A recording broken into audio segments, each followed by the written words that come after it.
Check the mic.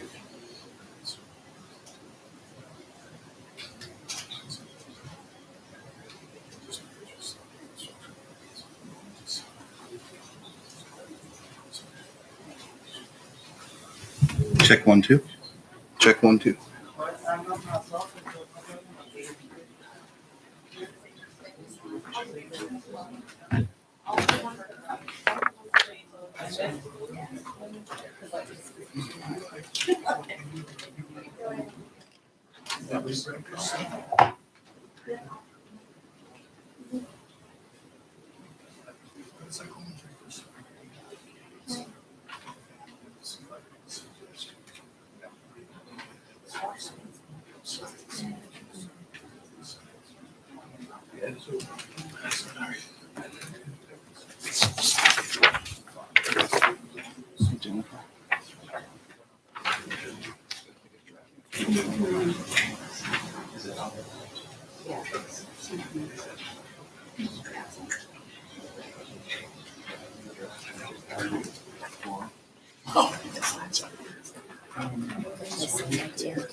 You can show me that.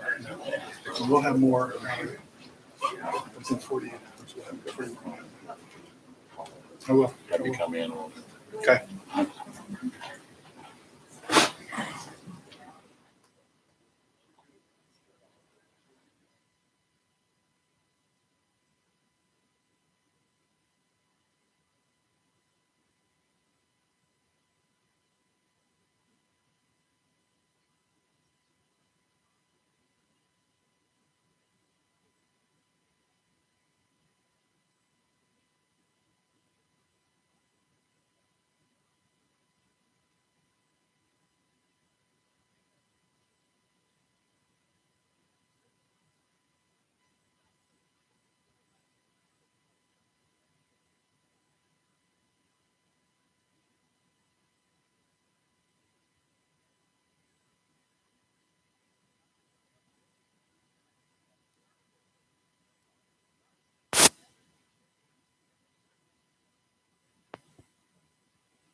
Seguirla.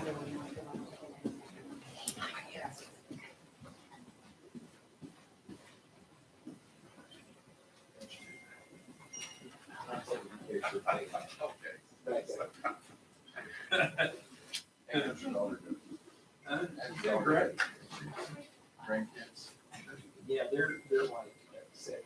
I know. Boy, I can't believe it.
which is funny. Somebody else did that to me. Our principal did.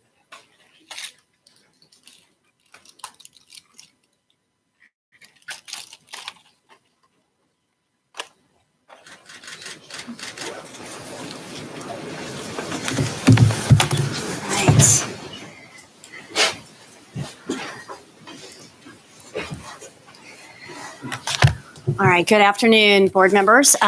We will call the roll for this meeting. Please call the roll. Estelle Hernandez. Here. Chris Allenbach. Here. Alicia Williams Bradley. Here. Bill Phillips. Brian Hoback. Jennifer Moniz. Here. Superintendent Hoffmeister. Here. All right, we have a quorum. Thank you very much. It's good to see each one of you here. Thank you for traveling in for today's emergency meeting for very important business. Let's see. We're going to start as we always do, and that will be with a Pledge of Allegiance, a salute to the Oklahoma flag, followed by a moment of silence today. Please stand and join me.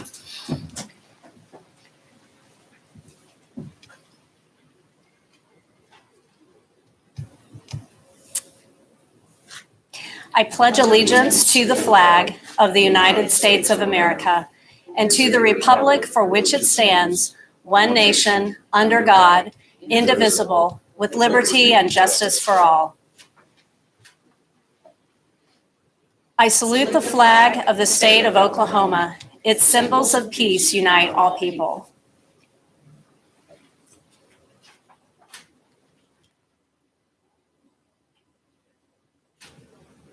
Thank you. Please be seated.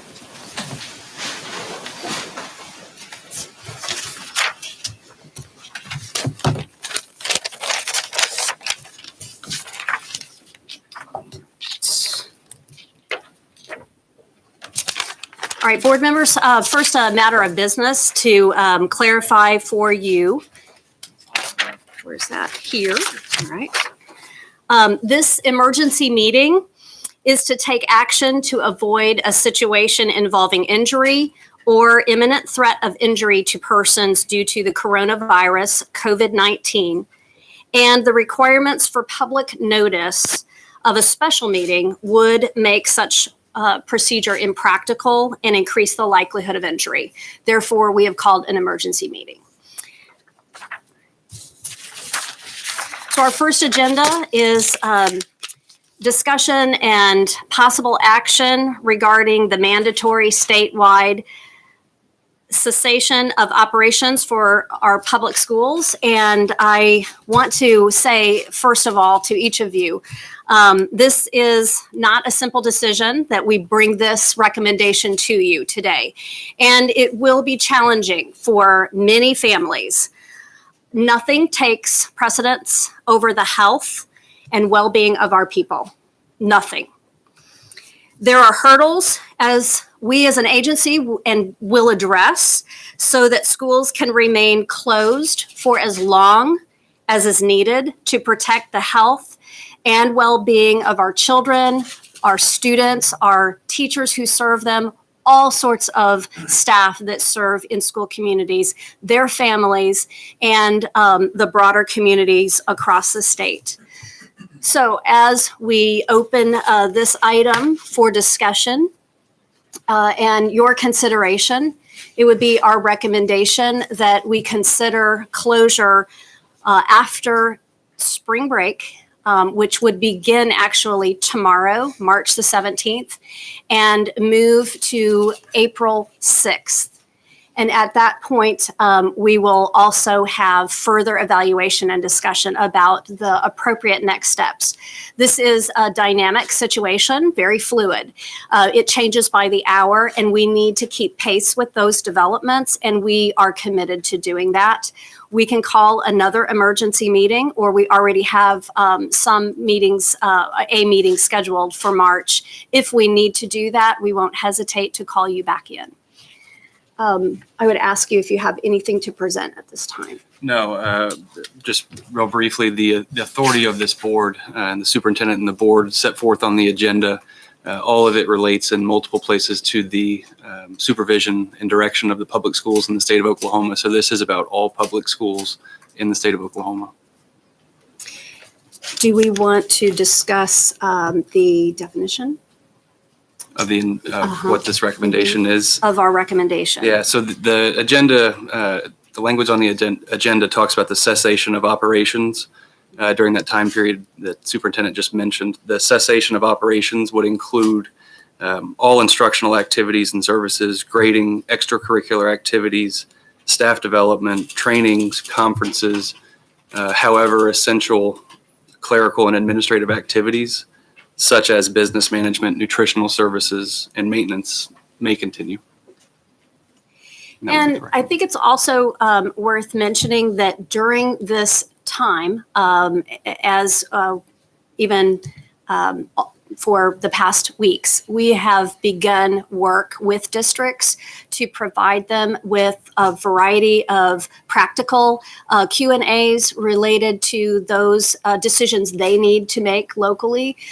This is something that is ongoing. Some of the information that we shared with districts doesn't apply today.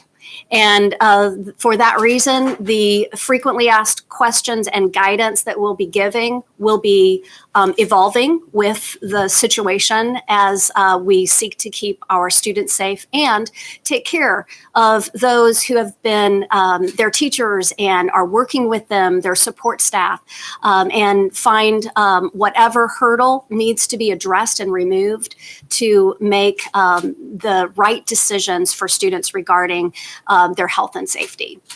Learning is secondary to this, but learning is on our mind as well. And we want to ensure that learning can continue. That would be our next aim. Is there any comments or questions that you have right now?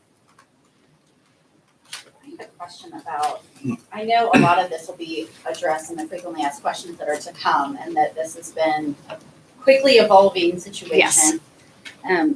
Have we talked about resources that we're going to give to parents who are going to be home with their kids, and to continue that learning at home? I think that's a really great point. And we want skills to stay strong. That is an opportunity, whether you're on spring break and or summer break.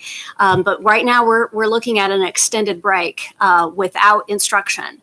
And that is something that we would want to support and help our teachers or our parents, but no instruction will actually be occurring during this particular defined break. We'll be working with school leaders and those who work in our agency to help support in whatever is to come in the days after April 6th. So I appreciate your question. I think one of the other things that is an important piece to what parents and districts district-wide are battling is going to be the child nutrition piece, which you just addressed. And so I just want for us to be clear that that is a piece that each district will handle individually. However, that the child nutrition piece will be there and that food for our students will be readily available.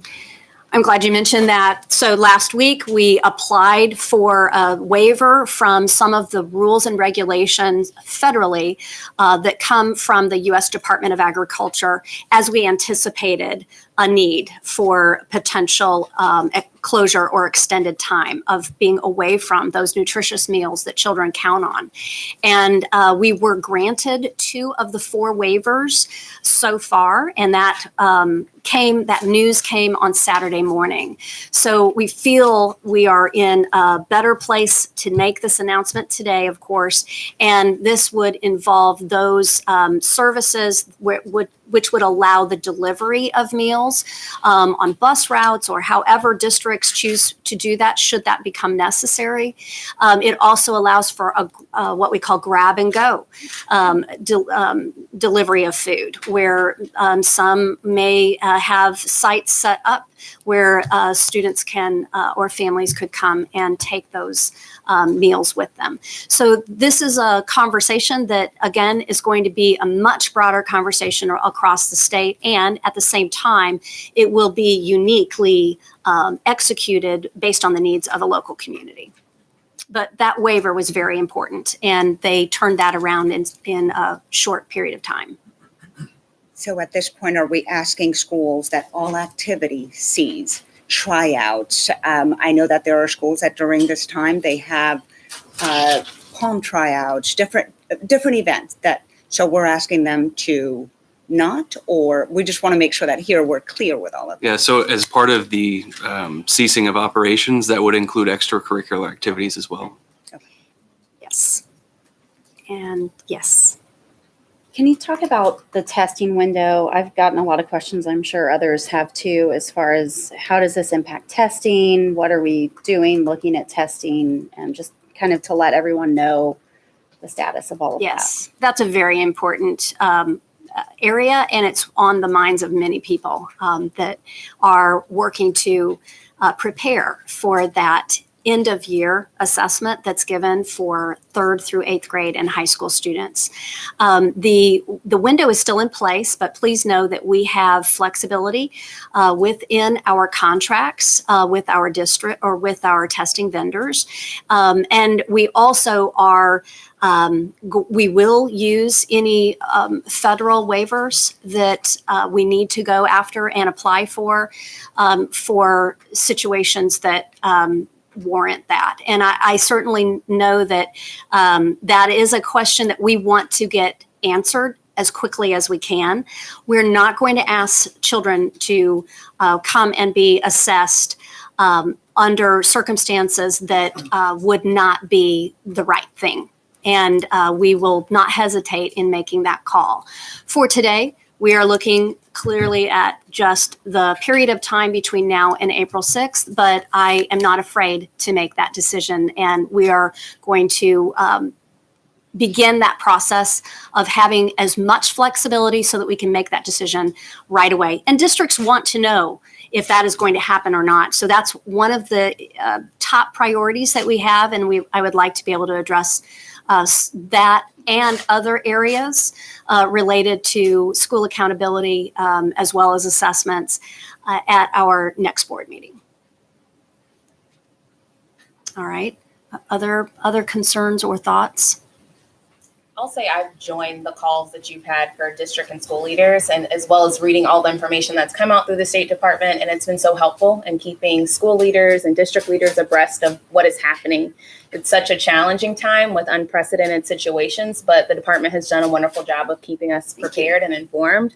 And I just want to say I greatly appreciate your leadership during this time. Well, thank you for that. And I do want you to know and echo the information that is being shared, but we are also having meetings with our education coalition, various members that are serving in outside organizations with different membership groups and populations that are specific to their membership to ensure that we're thinking through a lot of the different ways decisions will impact others throughout the school community.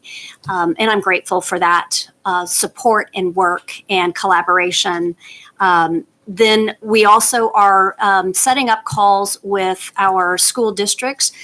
We had a call last Friday where there were well over 540 schools, people on the line. And we will have another call tomorrow that will go through more of those kinds of technical answers to really important questions that districts need clarity on as they make decisions that are best for their own district. But this, I believe, requires a statewide answer. We are a state system of public education, and we need to be operating together with a uniform approach and with a unified voice. And we are very pleased that the governor also supported this decision. And we know that many of us are thinking about the families that are dear to us and those of all ages within that family. And we want to put safety first, and this is an important measure. All right, anything else? Lastly. Yes. Childcare waivers. I know that many Oklahomans are also concerned about Yes. childcare when it comes, and also within our rural districts as well, when it comes to that waiver of CAC. Yeah. Do we have? I don't have that answer today. I will tell you that Secretary Justin Brown is working and collaborating with many other state agency heads, and that has been discussed, where we are thinking about the impacts of this decision and others on those who are providing emergency services, health services, or supporting those other areas that we are going to all rely on and need to keep robust and ready. But I don't have that specific answer for you today, but it is on our mind. All right. Now, board members, there is a draft motion, and I will entertain a motion to approve an order for all accredited public schools to cease operations effective March 17th until April 6th. Cessation of operations to include all instructional services, grading, and extracurricular activities, staff development, trainings, or conferences, but essential clerical and administrative activities such as business management, nutrition services, and maintenance may continue. So I'll make that moved. motion. Second. All right, we have a motion with Ms. Hernandez and a second with Ms. Williams-Bradley. And now, any further discussion or comments? All right, please call the roll. Ms. Menes, Aye. Ms. Williams-Bradley, Aye. Mr. Ballenbach, Aye. Ms. Hernandez, Aye. Superintendent Hoffman. Aye. All right, thank you. That motion carries. And now, if there is not any further emergency business, I will ask for a motion to adjourn. So moved. I'll second. And we have a motion and a second. All in favor, say aye. Aye. Aye. And opposed, like sign. Seeing none, it's unanimous. We are adjourned. Thank you.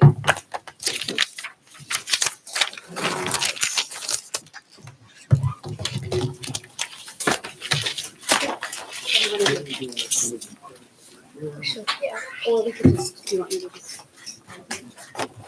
just move the podium right here? Yeah.